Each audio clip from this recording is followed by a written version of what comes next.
Shalom to all and happy Pentecost to you and happy birthday to the church.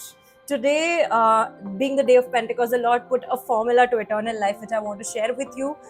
It's very exciting, so let's go. On the day of Pentecost, the Holy Spirit came in the form of tongues of fire. Now, why tongues? Because he wanted the good news to be preached to the ends of this world through the word of mouth. Now, Peter was the first one to preach. We can see that in Acts chapter 2, verse 14. What happened? They heard, they believed, they received, they had faith. This is what exactly happened on the day of Pentecost. Romans chapter 10, verse 14 says, "How then shall they call on him whom they have not believed? And how shall they believe in him on whom they have not heard?" Now, without hearing, you cannot believe and you cannot have faith. Because, again, as we read it in Romans chapter 10, verse 17, so then faith comes by hearing, and hearing by the word of God. So, as you can see, that hearing of the word is very important.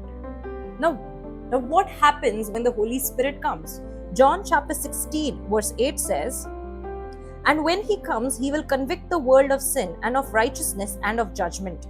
Of sin, because they do not believe in me." So the Holy Spirit brings about the conviction so that we can believe. And what happens to those who believe? Now, John chapter 1, verse 12. "But as many as received him, to them he gave the right to become the children of God, to those who believe in his name."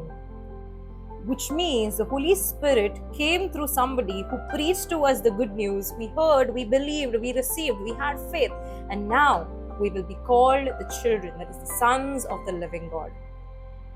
That is the formula to eternal life. Remember John 3:16.